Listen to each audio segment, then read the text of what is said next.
Shalom jemaat yang dikasihi Tuhan. Bersyukur kepada Tuhan kalau saat ini kita telah memasuki bulan yang baru, bulan yang kedua di tahun ini. Dan sungguh terpujilah Tuhan yang terus memberikan kepada kita kesempatan untuk menghampiri Dia melalui ibadah yang kita laksanakan. Dengan ucapan syukur inilah mari kita menyiapkan hati kita di hadapan Tuhan untuk beribadah kepadanya. Mari kita bersaat teduh di hadapan Tuhan.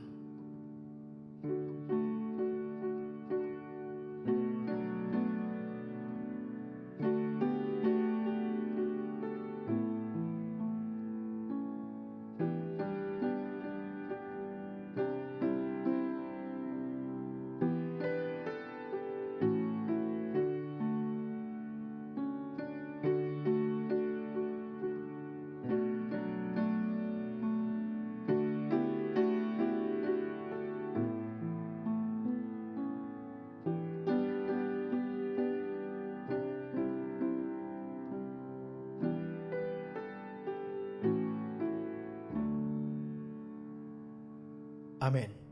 Saudara, mari kita bangkit berdiri. Kita akan mulai ibadah pada hari ini dengan satu pengakuan bahwa pertolongan kita datangnya dari Tuhan yang menciptakan langit dan bumi dan yang senantiasa menyatakan kasih setia kepada umat-Nya. Oleh sebab itu, turunlah atas setiap kita damai sejahtera dan pemeliharaan Allah yang memampukan kita hidup berpusat pada Kristus dan meneladani hidup-Nya, sehingga kita menjadi terang dimanapun kita berada dari sekarang sampai selama-lamanya. Amin. Saudara, dengarlah nats firman Tuhan yang mendasari ibadah kita pada saat ini yang diambil dari Mazmur 68 ayat 20. Demikianlah firman Tuhan. Terpujilah Tuhan, hari demi hari Ia menanggung bagi kita. Allah adalah keselamatan kita. Saudara, sungguh terpujilah Yesus Kristus yang hadir untuk menyelamatkan kita. Dia adalah Tuhan yang menjadi pusat kehidupan. Dia adalah Tuhan yang mengaruniakan keselamatan. Oleh sebab itu, mari kita bersama mengagungkan namanya. Terpujilah nama Yesus.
Segala hormat dan berkat dan kuasa hanya milik-Mu ya Tuhan.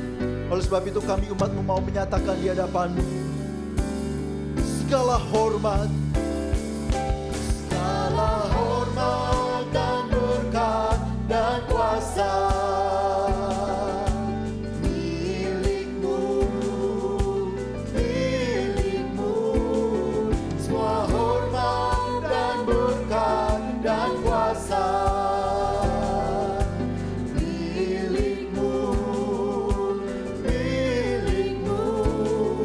Yesus Kristus.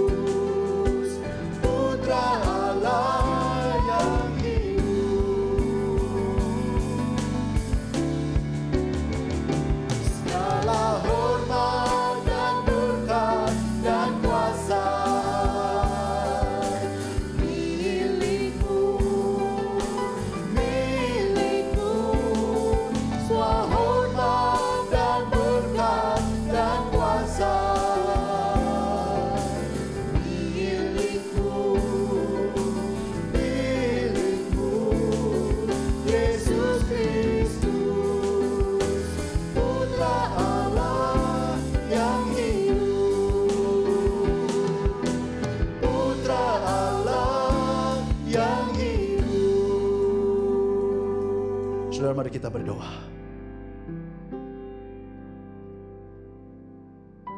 Tuhan, kami bersyukur sebab Engkau adalah Allah yang menyatakan diri dalam kehidupan kami manusia yang berdosa ini. Yesus Kristus hadir sehingga kami mengenal Allah yang hidup, Allah yang benar, Allah yang berkuasa tetapi sekaligus Allah yang mengasihi kami. Anugerah keselamatan telah Tuhan beri. Penyertaan Tuhan nyatakan, kekuatan Tuhan berikan. Sehingga kami ada sebagaimana kami ada saat ini, semuanya adalah karena anugerah Tuhan. Maka pimpinlah setiap kami ya Tuhan, supaya kami dalam menjalani kehidupan ini sebagai umat-Mu dapat menjalani hidup seturut dengan kehendak-Mu. Engkau mengampuni kami ketika Engkau mendapati hidup kami tidak berpadanan pada kehendak Tuhan. Kami hidup menurut diri kami sendiri padahal kami dipanggil untuk meneladani Yesus. Tuhan, kiranya Engkau boleh memulihkan kami. Bahkan saat ini ketika kami beribadah kepada Tuhan, Engkau hadir dan memenuhi kami dengan damai sejahtera yang daripada Tuhan, memenuhi kami dengan sukacita yang daripada Allah, dan memenuhi kami ya Tuhan dengan pengharapan, sehingga kami apapun kondisi kami saat ini, kami dapat beribadah kepada Tuhan dengan sungguh-sungguh. Kami boleh beribadah kepada Tuhan dengan memberi yang terbaik kepada Tuhan. Puji-pujian kami, nyanyian kami, hidup kami, keseluruhan dari hidup kami mau bawa kepada Tuhan. Terima kasih ya Tuhan, kiranya Engkau memberkati ibadah pada saat ini. Bahkan kalau ada di antara kami ya Tuhan yang mungkin bergumul dengan sakit penyakit, kami bergumul dengan keuangan kami bergumul dengan relasi, pergumulan yang tidak terkatakan kepada sesama manusia, tetapi kami punya Allah yang mengetahui pergumulan kami.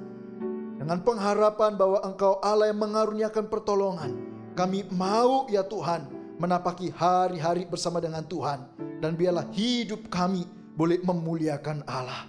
Terima kasih ya Tuhan untuk kebaikan-Mu, untuk kemurahan-Mu. Kami menyerahkan hidup kami kepada Tuhan.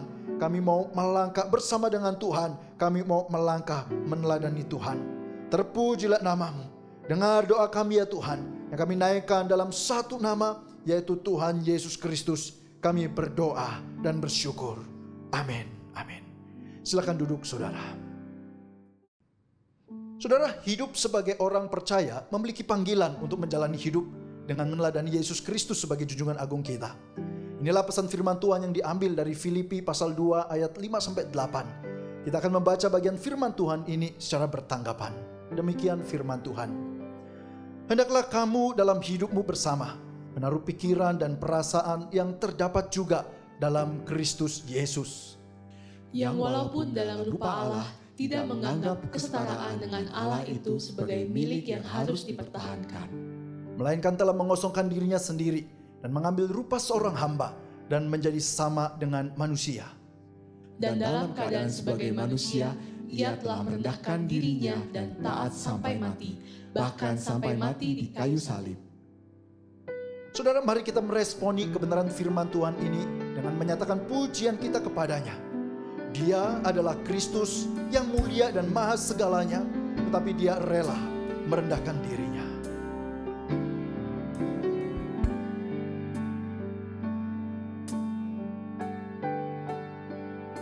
Above all powers, above all kings, above all nature and all created things, above all wisdom and all the ways of man. You were here before the world began.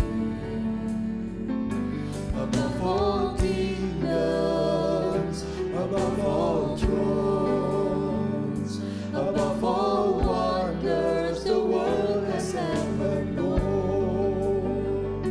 above all wealth and treasure of the earth, there's no way to measure God's love. Lord of all, reigning o'er us all, sovereign King, you're in full control. Mighty God, you are on your throne.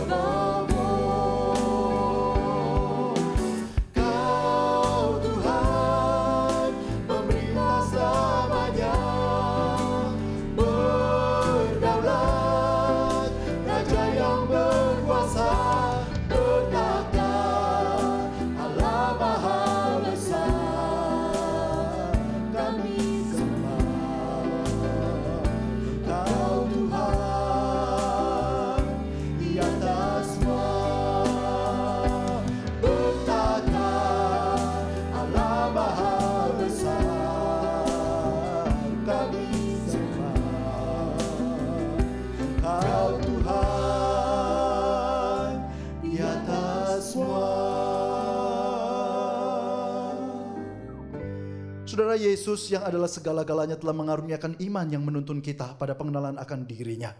Iman ini juga dimiliki oleh orang-orang percaya lainnya. Oleh sebab itu, mari kita bangkit berdiri dan bersama menyatakan pengakuan iman kita seturut dengan pengakuan iman rasuli.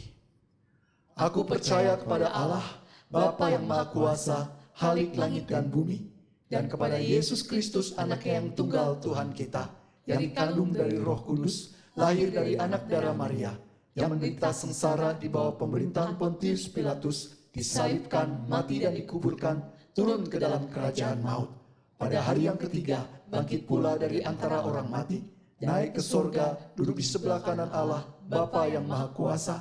Dari sana ia akan datang untuk menghakimi orang yang hidup dan yang mati. Aku percaya kepada Roh Kudus, gereja yang kudus dan am, persekutuan orang kudus, pengampunan dosa, kebangkitan orang mati, dan hidup yang kekal. Amin. Silakan duduk.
Saudara kasih Tuhan, Shalom, salam sejahtera untuk saudara sekalian.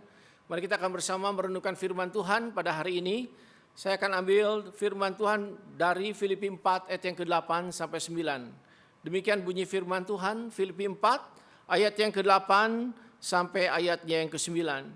Jadi akhirnya saudara-saudara, semua yang benar, semua yang mulia, semua yang adil, semua yang suci, semua yang manis, semua yang sedap didengar, semua yang disebut kebajikan dan patut dipuji, pikirkanlah semuanya itu. Dan apa yang telah kamu pelajari dan apa yang telah kamu terima dan apa yang telah kamu dengar, dan apa yang telah kamu lihat padaku, lakukanlah itu. Maka Allah, sumber damai sejahtera, akan menyertai kamu.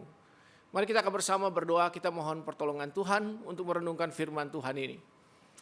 Bapa di surga, terima kasih untuk hari ini, di mana kami kembali bisa berbakti dan merenungkan firman-Mu. Bicaralah kepada kami sekalian Tuhan, dalam situasi konteks keadaan kami masing-masing, di rumah kami. Tuhan tahu segala keadaan kami sungguh membutuhkan akan belas kasihan, membutuhkan pertolongan dari Tuhan atas kami sekalian. Berkatilah kami, biarlah pemberitaan firman-Mu menjadi jelas buat kami sekalian, dan juga roh Tuhan bekerja atas kami, setiap kami. Dalam Tuhan Yesus kami berdoa. Amin. So, sekalian ada pepatah yang berkata bahwa sebenarnya kita adalah apa yang kita pikirkan. Jadi bukan apa yang kita pikirkan, tetapi kita adalah kita, sebagaimana kita berpikir. Maka pikiran adalah sesuatu yang sangat penting. Apa yang kita pikirkan setiap hari menjadi sesuatu yang sangat penting. Dan kita tahu bahwa dalam pikiran kita selalu terjadi pergulatan antara yang baik dan yang tidak baik, antara yang benar dan tidak benar. Bahkan kita tahu juga bahwa roh Tuhan bekerja di dalam pikiran kita. Tetapi di saat yang lain juga kita tahu dosa, si iblis juga bekerja di dalam pikiran kita. Maka orang berbicara bahwa pikiran adalah the battlefield. Sebuah tempat pertempuran yang sangat hebat di dalam kehidupan kita. So, kasih Tuhan, kalau kita memperhatikan di dalam firman Tuhan, sebenarnya masalah pikiran, apa yang kita pikirkan menjadi sesuatu yang selalu menjadi hal yang difokuskan, hal yang dipentingkan. Demikian dalam konteks bagian ini juga sama. Kita melihat bahwa Rasul Paulus berada di dalam penjara di kota Roma. Dia dalam keadaan yang sangat sulit. Nah, dalam keadaan seperti ini tentu saja dia juga berpikir seperti saya dan saudara juga. Bahkan di dalam ketika dia sendirian, tentu ada banyak pikiran-pikiran melintas di dalam pemikirannya.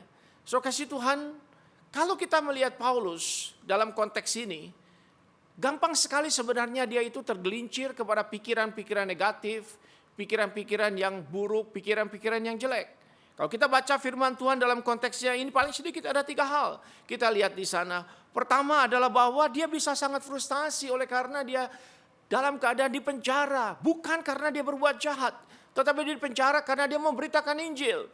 Dan dia itu memang sudah disalah mengerti, dia memang tidak adili dan dia sekarang ada dalam penjara.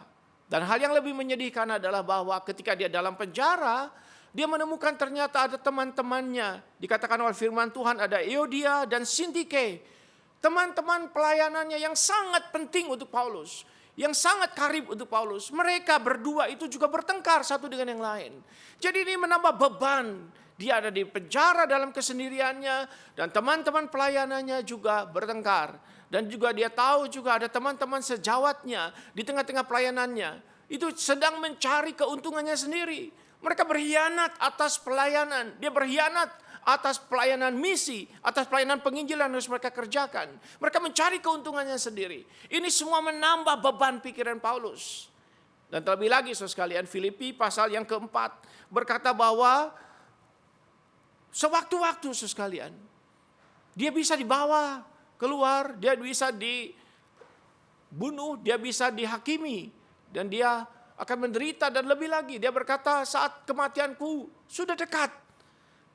At any time, kapan saja dia bisa dibawa dan kemudian dieksekusi. Kalau kita melihat seluruh konteks ini, kita bisa membayangkan beban pikiran Paulus yang tentu saja sangat-sangat berat. Di dalam dia, di luar dia bersama dengan teman-temannya ada masalah. Di pelayanan dengan sejawat-sejawatnya banyak masalah. Dan dia tahu juga pemerintah dan orang-orang yang membenci dia siap sedia untuk membuat penderitaannya bertambah berat. Gampang sekali buat Paulus untuk terjatuh kepada putus asa, kepada perasaan desperate, kepada perasaan ingin menyalahkan orang lain, kepada perasaan merasa tidak adil, tawar hati, dan seterusnya. Pikiran-pikiran semacam ini tentu saja gampang sekali untuk muncul di dalam pikiran Paulus. Tetapi sesuatu yang luar biasa di dalam konteks firman Tuhan ini. Kalau saudara membaca Sesuatu yang luar biasa, oleh karena Paulus bukan cuma bisa mengatasi segala pikiran-pikiran negatif itu. Tetapi Alkitab mengatakan bahkan dia menuliskan firman ini yang tadi kita baca. Dia berkata, saudara-saudara, semua yang benar, semua yang mulia, semua yang adil, semua yang suci, semua yang manis, yang sedap didengar, yang disebut kebajikan, yang patut dipuji, pikirkanlah itu. Luar biasa bukan? Di tengah-tengah segala tekanan, pikiran-pikiran yang membebani, kemungkinan terpleset kepada kenegatifan, dia bukan cuma bisa mengatasi dirinya, pikirannya, tetapi dia juga menasihati jemaat Filipi untuk berpikir tadi perkara-perkara yang luar biasa. Pesannya apa untuk kita, sekalian? Yang pertama pesannya adalah bahwa saudara perlu untuk guard and govern our minds. Kita itu perlu untuk menjaga dan memerintahkan pikiran kita sendiri. Saudara kasih Tuhan, seorang bernama Francis Schaeffer berkata begini, the spiritual battle, the loss or the victory is always in the thought world. Dia katakan di dalam perjuangan hidup rohani kita, sebenarnya bahwa kita menang atau kalah di dalam perjuangan ini, sebenarnya berada di dalam dunia pikiran. Dengan kata lain dia sedang berkata bahwa sebenarnya ini berpikir adalah sebuah tempat betul-betul battlefield. Untuk saudara menjadi orang yang sungguh bisa memuliakan Tuhan atau tidak memuliakan Tuhan. Maka berpikir sebenarnya bukan sesuatu hal yang gampang. Berpikir itu ternyata adalah sebuah pekerjaan. Suatu usaha yang tidak gampang. Saya tidak heran kalau seorang bernama Ralph Waldo Anderson berkata begini. Apakah pekerjaan yang paling berat di dalam dunia ini? Dia berkata, berpikir secara Kristen. Itu pekerjaan yang paling berat.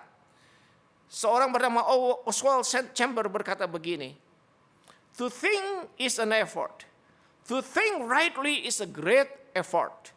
And to think as a Christian or to think is the greatest effort of a human soul. Oswald Chambers berkata bahwa berpikir adalah suatu usaha, suatu pekerjaan yang tidak gampang. Berpikir benar adalah a great effort, pekerjaan, usaha yang lebih susah lagi. Tetapi bahkan dikatakan berpikir sebagaimana seharusnya seorang Kristen berpikir adalah the greatest effort. Suatu usaha yang terbesar dari orang Kristen, dari human soul, dari jiwa roh seorang Kristen. Maka di sini kita lihat sekali lagi melihat bahwa berpikir atau pikiran adalah battlefield untuk orang Kristen. Dan saya dan saudara dipanggil untuk betul-betul berpikir secara benar, secara Kristen, seperti apa yang Tuhan inginkan. Nah sekarang dengan kata lain bahwa orang Kristen kita bukan cuma dibebani untuk berpikir bagaimana kita bisa bertahan, survive, berlangsung dalam dunia ini.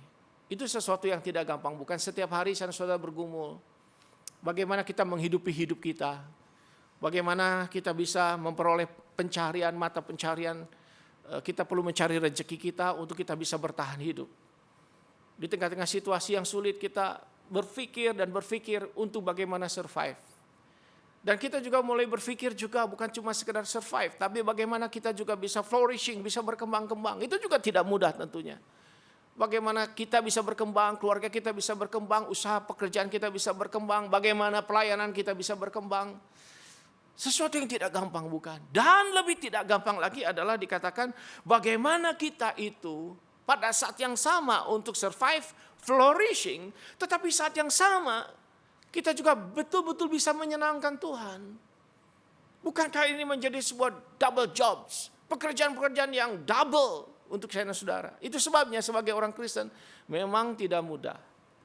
Orang-orang di dunia mungkin hanya berpikir tentang survive dan flourishing. Tidak peduli apa yang Tuhan inginkan dalam hidup mereka.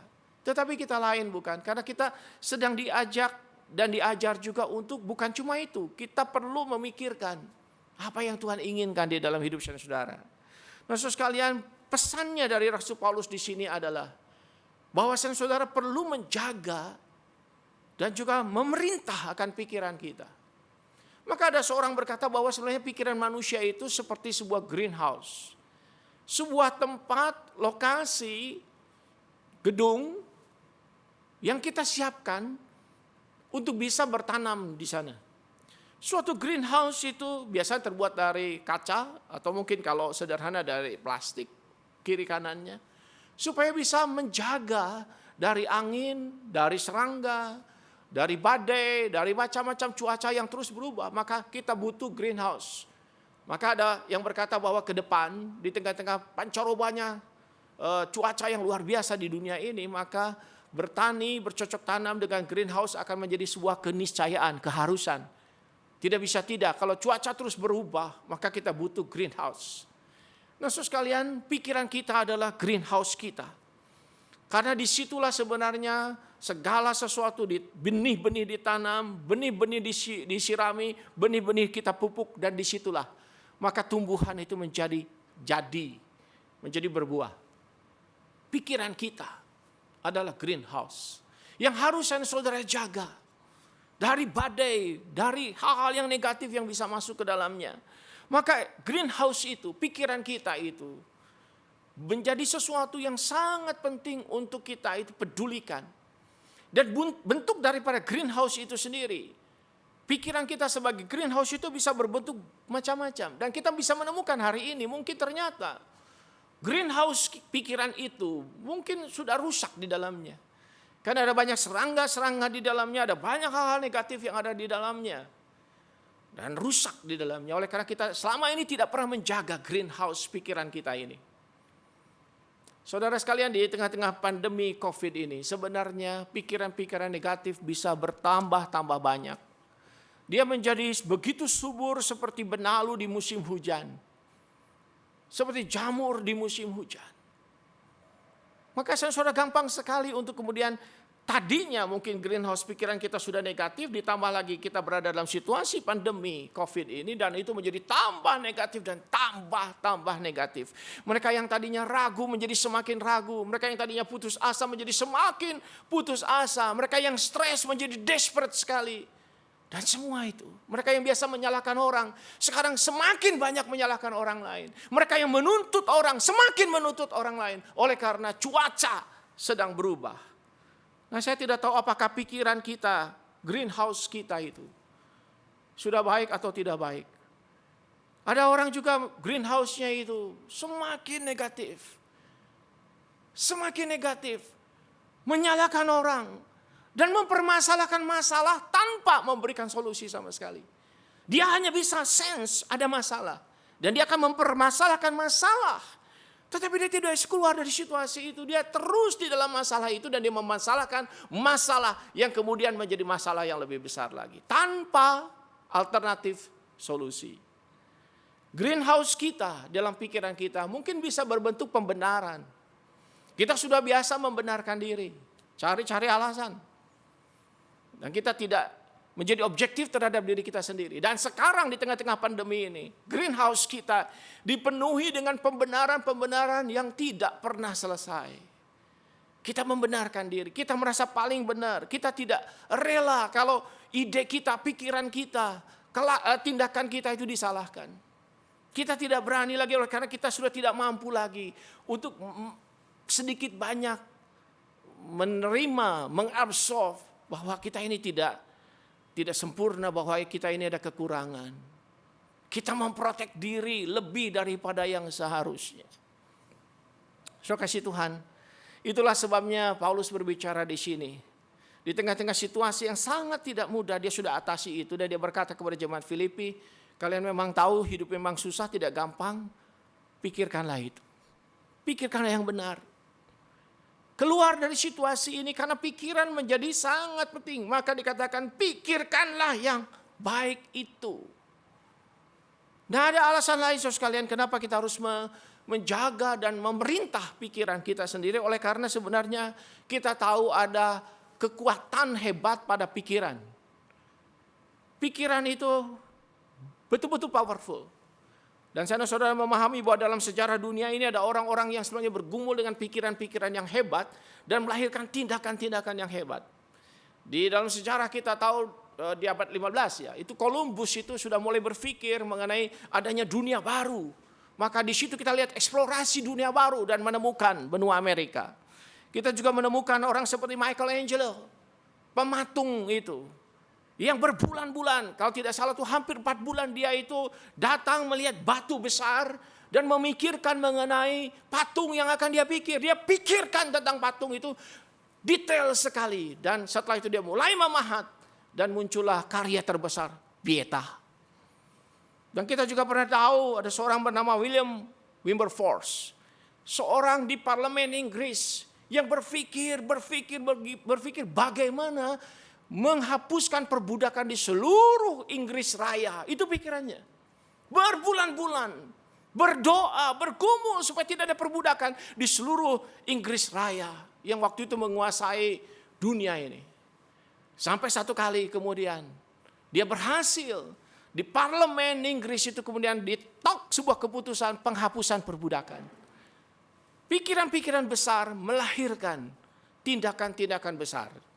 Dan kita tahu di zaman ini orang seperti Elon Musk dengan SpaceX dan semua perusahaan dia luar biasa bukan? Dia mulai bikin mobil listrik.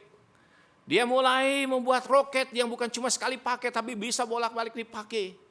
Dia juga mulai berpikir tentang perjalanan ke Mars. Dia juga berpikir bagaimana mendirikan koloni di Mars. Banyak hal yang dipikirkan oleh pemikir-pemikir besar, dan pikiran-pikiran itu adalah embrio dari sesuatu tindakan yang satu hari akan keluar. Kalau pikiran itu baik, puji Tuhan, mungkin satu hari kita bisa berharap bahwa potensi pikiran baik itu akan menjadi sebuah kenyataan yang baik. Maka ada seorang berkata bahwa pikiran adalah precursor, herald, and forerunner of action. Apa yang dipikirkan orang, satu hari dia bisa kerjakan, keluar dari dirinya. Tetapi celakanya kalau pikiran itu, isinya itu ternyata bukan hal yang baik. Kalau pikiran itu negatif, dia akan membuahkan satu hari kenegatifan. Karena Tuhan Yesus katakan tidak mungkin buah yang baik keluar dari pohon yang jelek. Dan sebaliknya, pohon yang baik akan menghasilkan buah yang baik. Itu sebabnya Tuhan Yesus berkata, akulah pokok anggur, kamu ranting-rantingnya, abide in me, stay with me. Kamu akan berbuah terus oleh karena kamu ada di tempat yang benar. Dari pokok anggur yang benar, kamu akan mengeluarkan buah-buah anggur yang baik. Yang menjadi berkat bagi banyak orang. Saudara sekalian, kita perlu menjaga medan pikiran kita. Kita perlu menjaga greenhouse pikiran kita. Kita perlu menjaga potensi yang ada pada pikiran kita untuk melahirkan hal-hal yang baik. Sebab kalau di dalamnya itu perkaranya buruk negatif, maka kita tidak bisa mengharapkan hal baik muncul dari yang buruk itu. Tetapi daripada yang baik, mudah-mudahan Tuhan berkati muncul hal-hal yang baik. Maka kemudian Alkitab sekali lagi Paulus berkata, apa yang bagus itu, yang indah-indah itu dikatakan pikirkanlah itu. Set your thought. Atur pikiran kita ke sana. Fokuslah ke sana, kata Paulus. Yang kedua, saudara sekalian, bukan cuma kita harus menjaga, memerintah pikiran kita. Tetapi yang kedua, firman Tuhan mengatakan kita supaya saudara itu mulai membiasakan diri di dalam pikiran-pikiran ini. Suatu habit baru yang harus kita ciptakan. Suatu new way of thought, cara baru untuk berpikir. Dan itu memang sesuatu yang tidak mudah. Maka sebenarnya dikatakan bahwa hal ini menjadi sebuah tantangan buat saya dan saudara sebagai orang percaya. Orang-orang tokoh-tokoh di dalam kekristenan, mereka adalah orang-orang yang sudah biasa melatih dirinya untuk berpikir secara benar, secara baik, secara bagus. Maka di sini kita melihat sebenarnya Paulus juga menasihatkan hal-hal yang bagus sekali, hal-hal yang indah. Ketika dia berkata bahwa kita perlu membentuk cara berpikir yang baru. Daripada hidup di dalam frustasi, kesusahan yang tidak pernah habis-habisnya. Rasul Paulus itu mengalami shifting, perubahan di dalam pikirannya. Dulu dia adalah orang Farisi yang selalu berpikir memusuhi pekerjaan Tuhan, memusuhi orang-orang Kristen. Tetapi ketika dia sudah bertobat, di situ bukan cuma terjadi peralihan di dalam sikapnya, tetapi peralihan di dalam pikirannya. Dan setelah itu kita melihat transformasi dalam pikiran Paulus. Itu menjadi sesuatu yang semakin baik dan semakin indah. Dan di dalam Filipi ini, di akhir hayat hidupnya, di penghujung kehidupannya, kita menemukan sebuah pikiran Kristen, the Christian thought, Christian mind, pikiran-pikiran Kristen yang sudah menemukan maturitasnya, menemukan akan kedewasaannya. Itu sebabnya dia berkata bahwa kita, saudara-saudara, orang-orang Filipi juga khususnya, harus mulai memiliki pola hidup, pola pikir yang baru. Nah, sekalian, kadang kita menyadari bahwa hal ini juga tidak mudah. Tetapi perubahan di dalam cara kita berpikir, habit yang baru itu adalah satu keharusan. Kadang-kadang kita butuh ditolong oleh orang lain. Dikritik orang lain supaya kita berubah. Kita kadang-kadang diingatkan oleh orang lain supaya kita berubah. Dan terima kasih kepada mereka yang memberi kita kritikan yang membuat kita itu bisa berefleksi, memikirkan, I might be wrong. Saya bisa saja salah. Saya tidak selalu benar. Saya bisa saja keliru. Saya bisa saja menyesatkan. Itu sebabnya kita perlu menjaga hati kita dan menemukan cara pikir yang baru. Maka kalau kita membaca dalam bagian ini, saudara sekalian, ada 6 aspek yang Rasul Paulus katakan supaya kita itu mulai berpikir tentang itu. Saudara-saudara, semua yang benar, yang mulia, yang adil, yang suci, yang manis, yang sedap didengar, yang disebut kebajikan dan patut dipuji. Pikirkanlah semuanya itu. Dengan kata lain, kita menemukan di tengah kesulitan Rasul Paulus, dia tidak jatuh hanya kepada perkara-perkara keseharian yang mundane, sesuatu yang biasa-biasa saja. Tetapi dia mulai keluar dari situ. Dia katakan pikirkan itu. Pikirkan hal yang luar biasa, baik on the true, on the honorable, on the just, on the pure, whatsoever things are lovely, and on the things of good report. Semua ini ada dalam dunia ideal. Dunia ideal, dan itu kita tahu bukan hasil rundingan Paulus dengan kawan-kawannya. Mari kita pikir yang ini ya, enggak, bukan karena itu. Mungkin juga itu ada pengaruh daripada budaya Yunani hari itu yang tentu mereka berpikir tentang sesuatu yang di luar dunia ini. Sesuatu yang lebih dari yang biasa. The above world. Dunia yang di atas. Itu pikiran-pikiran metafisis orang-orang Yunani. Tetapi saya percaya Paulus bukan sedang hanya berbicara tentang metafisika orang Yunani. Bukan. Dia berbicara tentang apa yang dia lihat pada Tuhan sendiri. Yang dia dapatkan dari Tuhan sendiri. Kita tahu bahwa bukan Paulus yang sengaja mencari Tuhan. Tetapi kita menyaksikan kepada kita Tuhan yang mencari Paulus. Paulus yang di dalam pikirannya dia pikir dia pintar. Dia pikir dia benar. Dia pikir dia adil. Dia pikir dia luar biasa dan seterusnya. Tetapi di dalam perjumpaan Tuhan mencari dia di dalam perjalanan ke Damsyik. Di situ Rasul Paulus mengerti semua tradisinya, semua pembenarannya, semua latar belakangnya, semua kehebatannya dia tidak ada artinya. Dia bertemu sekarang dengan Tuhan. Itu sebabnya di Galatia, di surat Galatia berkali-kali dia berkata, Injil yang aku beritakan bukan rekayasa manusia, bukan dari manusia, bukan hasil rundingan dengan siapa-siapa, tetapi datangnya dari Tuhan sendiri. Perjumpaan Tuhan dengan Paulus, Tuhan mewahyukan Paulus hal-hal yang ideal, hal-hal yang di luar kebiasaan manusia, hal-hal yang lebih tinggi dari manusia, yang excellent. Itulah yang Paulus temukan pada Tuhan. Dan itulah yang Paulus terima dari Tuhan. Maka kalau kita bicara mengenai yang benar, on the true, itu bukan bicara tentang apa yang benar dari dunia. Tetapi apa yang benar dari Tuhan. Maka kita tahu ini harus dipikirkan, kata Paulus. Pikirkanlah yang benar. Kenapa yang benar? Oleh karena segala sesuatu yang salah, satu hari akan dibongkar, satu hari akan ditinggalkan. Pikirkanlah apa yang patut, apa yang dianggap sebagai sesuatu yang mulia, honorable, sesuatu yang diakui bahwa sesuatu itu perlu dihormati, direspek. Ada sesuatu yang bagus yang perlu dihormati semua orang. Pikirkanlah juga apa yang adil. Adil, kaiosune, sesuatu yang pas, sesuatu yang profesional, Sesuatu yang memang pada dasarnya harus seperti itu. Maka dikatakan pikirkanlah apa yang adil. Berikanlah kepada sesuatu apa yang memang selayaknya diterimanya. Itulah keadilan. Maka juga pikirkanlah apa yang dikatakan murni, pure. Murni di sini artinya suci atau sesuatu yang tidak tercemar. Sesuatu yang tidak ada kenegatifan di situ. Tidak ada sesuatu yang rusak yang masuk ke situ. Sesuatu yang pure.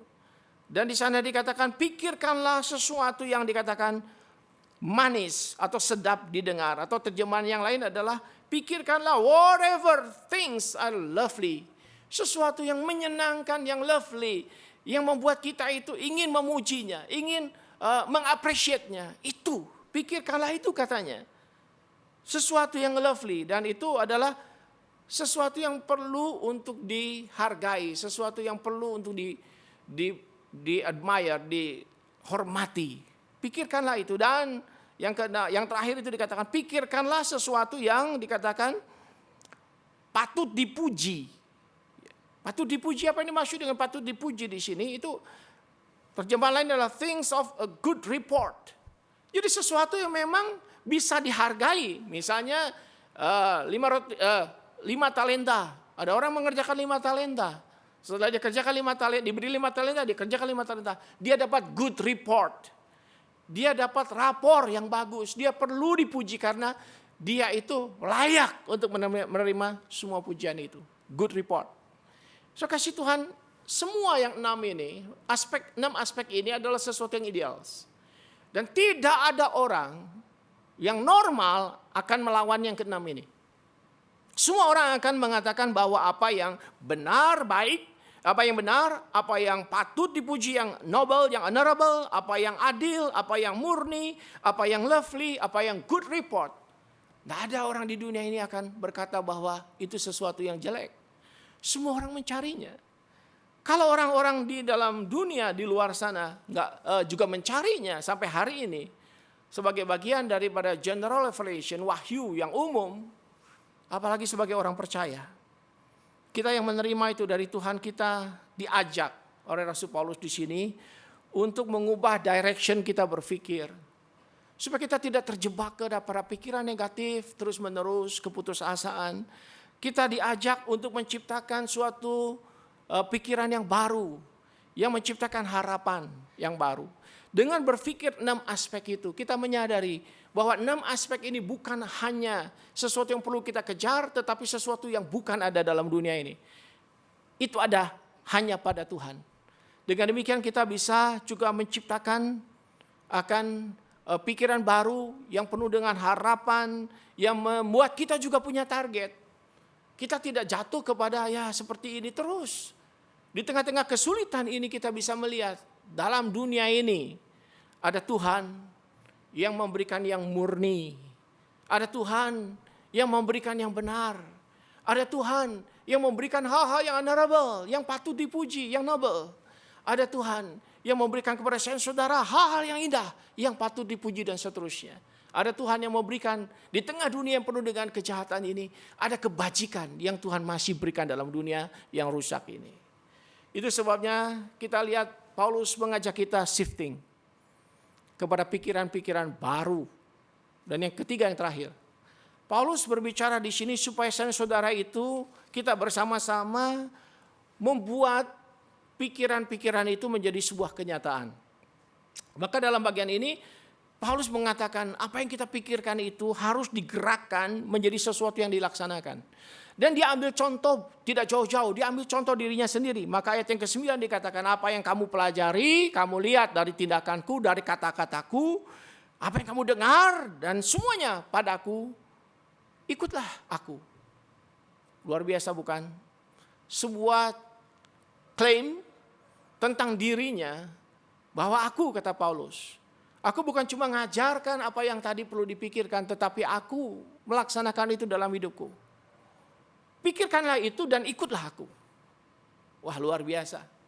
Karena saya nggak yakin semua orang bisa mengatakan kalimat ini. Mengklaim diri dan berkata kepada jemaat, kepada orang-orang banyak, ikutlah aku, seperti aku. melakukan, seperti aku berpikir, seperti aku bertindak. Kalian lihat saya dan seterusnya. Luar biasa bukan? Paulus di sini hendak menunjukkan bahwa dirinya adalah embodiment.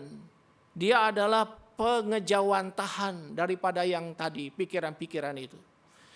Paling sedikit sudah dinyatakan di sini dia berusaha supaya hal-hal yang bagus itu bukan cuma dikatakan, diajarkan, tetapi dilaksanakan di dalam hidupnya. Maka dia men-challenge orang-orang Filipi untuk melihat kepada dirinya dan mengikuti Rasul Paulus. Maka dia sampai berkata begini, kalau orang-orang Filipi itu mempelajari Paulus, mengikuti apa yang dikatakan Paulus, mendengar apa yang dikatakan Paulus, mengikuti tingkah laku dari Paulus, sampai dia berkata sebuah kalimat luar biasa, maka dikatakan, damai sejahtera Allah sumber damai sejahtera akan menyertai kamu. Ada shalom, ada eirene, ada damai sejahtera Tuhan. Kalau kamu melakukan apa yang aku lakukan. Luar biasa. Bahwa di tengah-tengah situasi yang sangat sulit di penjara, Paulus bukan cuma mengajarkan apa yang harus diketahui dan dilakukan. Tetapi dia membawa orang kepada dirinya dan berkata, lakukanlah, lihatlah. Saya adalah pejuang. Saya juga seperti kalian berjuang untuk melakukan itu. Maka kita bisa mengerti kenapa dia berkata begini. Bukan aku merasa aku sudah sempurna. Aku juga tahu aku tidak sempurna. Tetapi ini yang aku lakukan. Aku melupakan apa yang di belakangku. Dan aku mengarahkan diri ke depanku dan mengejar apa yang Tuhan inginkan bagi aku. Suatu transposisi.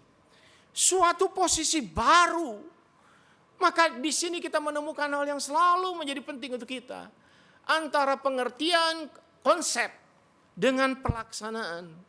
Dua-dua itu menjadi sesuatu yang penting. Ini seperti sayap pada seekor burung. Ada dua sayap, konsep, pemikiran. Tetapi di lain pihak adalah tindakan. Ada orang hanya punya konsep, hanya punya pemikiran, tapi tidak melakukan apa-apa. Tapi juga ada orang melakukan sesuatu tanpa mengerti konsepnya dan pemikirannya. Mana yang lebih baik? Punya konsep pemikiran tapi tidak melakukan, atau melakukan tanpa konsep apa-apa sehingga bisa tersesat. Dua-duanya menjadi penting di sini. Maka Paulus menunjukkan holismenya, keutuhannya di sini. Oleh karena dia bukan cuma berbicara tentang hal yang terbaik, yang dipikirkan yang terbaik, tetapi bagaimana itu melakukannya, mempraktekkannya dalam hidupnya. Mungkin kita akan mengakhiri dengan berkata, ya Pak, ngomong sih gampang, memang iya. Ngomong gampang, tetapi melakukan itu memang tidak gampang. Dalam konteks hari ini saja, ketika kita menghadapi pandemi COVID ini, berpikir seperti yang Paulus katakan, melakukan seperti yang Paulus katakan, bukan perkara yang enteng. Tetapi kita harus mulai, bukan? Mengubah cara pikir kita, membuang yang lama, kebiasaan, habit yang buruk, mengganti dengan yang baru. Tuhan Yesus mengingatkan, kalau saya sudah mau anggur yang baru terpelihara, taruh di kirbat yang baru, di kantong kulit yang baru. Karena kalau kita mau anggur yang baru dipelihara, taruh di kirbat yang lama, bocor kirbat itu. Maka harus ada platform baru di dalam hidup Kristen kita. Meninggalkan yang lama, ya sudahlah yang lama sudah berlalu. Tapi mari kita memasuki yang baru, cara berpikir, tindakan-tindakan, habit yang baru. Maka saudara sekalian, mari kita melakukan itu dalam hidup saya dan saudara. Mulai dari diri pribadi. Tidak perlu menunggu orang lain, tidak perlu menyalahkan orang lain. Mulai dari diri sendiri, memiliki new way of thought, new way of life, new way of action. Mari kita lakukan itu. Saya dan saudara tidak sempurna. Tapi kita perlu melakukannya secara konsisten dan persisten. Dengan ketekunan kita lakukan yang maksimal dan Tuhan pasti menolong kita. Dan janjinya adalah kalau kita lakukan itu semua, maka Allah damai sejahtera tidak akan meninggalkan kita. Dia akan kirim damai sejahteranya atas saya dan saudara. Amin. Mari kita berdoa. Tuhan, di tengah-tengah pergumulan hari ini, sangat gampang kami itu kemudian berpikir negatif, bahkan berpikir berdosa. Sangat gampang dosa menyelinap dalam hidup kami pribadi, keluarga, usaha pekerjaan, pelayanan, dan semua yang kami kerjakan. Tuhan, lindungilah kami. Greenhouse pemikiran kami, agar di sana benih-benih yang terbaik dari firman-Mu, benih-benih yang terbaik itu akan tumbuh subur dan akan berbuah satu kali menghasilkan hal yang indah, tindakan-tindakan baru yang luar biasa. Bapa di surga, tolonglah. Berkatilah kami oleh karena kami hidup dalam sebuah dunia dengan habit, kebiasaan, tradisi yang mungkin baik tetapi juga mungkin tidak baik. Kami hidup dalam sebuah budaya yang penuh dengan dosa, iri hati, penuh dengan segala macam hal-hal negatif. Bahkan diri kami, Tuhan, juga mungkin sudah sakit gara-gara itu. Kami juga sudah lumpuh gara-gara itu. Kami tidak bisa berbuat apa-apa lagi. Tapi firman-Mu hari ini menyuruh kami supaya kami seperti yang Paulus katakan, mulai memiliki shifting di dalam cara berpikir kami. Membentuk habit yang baru dalam cara berpikir kami. Di dalam hidup kami, dalam segala perjuangan kami, supaya kami bisa menyenangkan Tuhan. Ampuni kami Tuhan, dan tolonglah setiap kami. Berkatilah kami supaya kami bisa berhasil dalam dunia ini.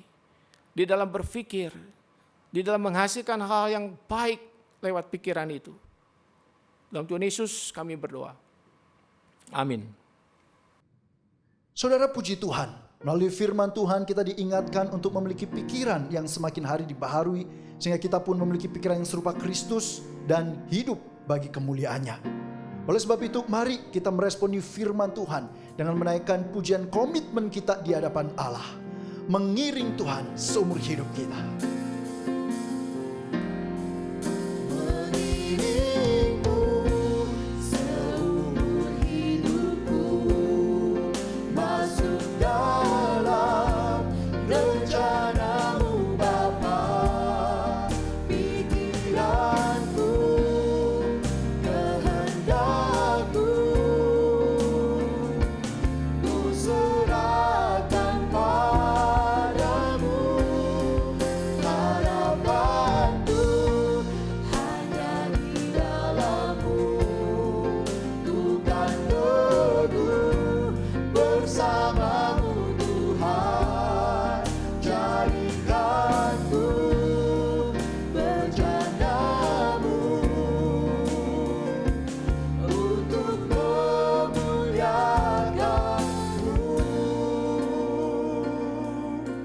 Tersungkur di kaki-Mu Tuhan.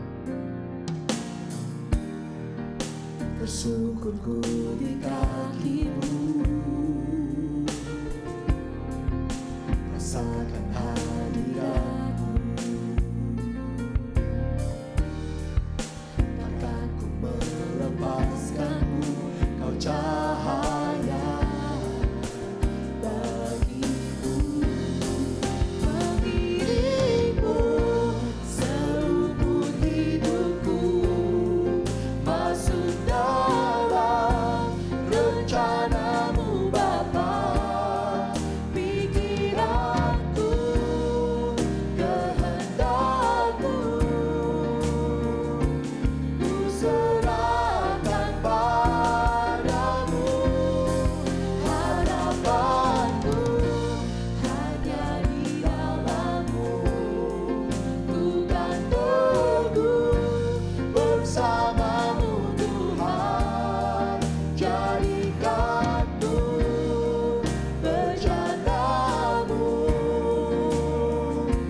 untuk memuliakan-Mu, untuk memuliakan-Mu.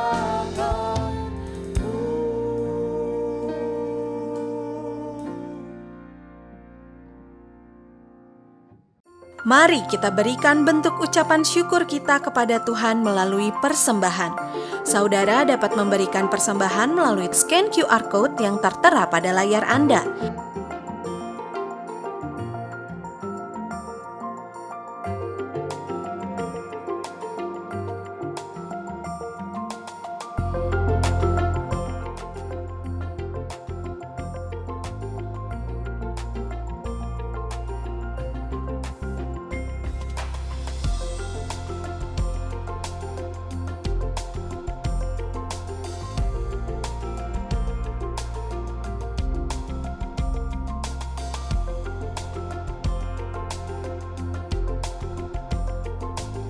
Kebaktian doa dapat saudara ikuti melalui online streaming ataupun melalui Kebaktian Doa Radio Suara Indah 92,1 FM setiap hari Rabu.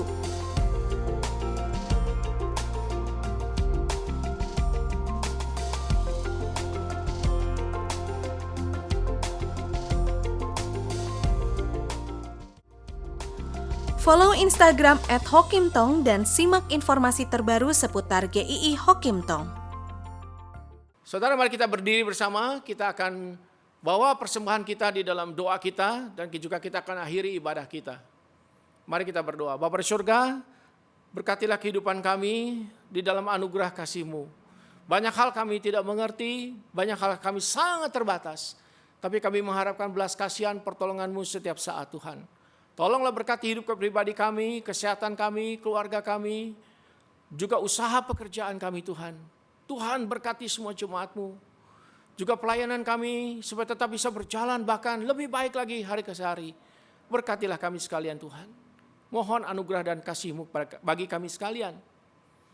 So kasih Tuhan, marilah angkat iman pengharapan hati saudara kepada Tuhan. Terimalah berkat Tuhan. Kiranya anugerah sempurna di dalam Tuhan kita Yesus Kristus, kasih abadi dari Allah Bapa, kekuatan, sukacita Roh Kudus selalu ada pada saudara dan keluarga dari sekarang ini sampai selama-lamanya. Amin.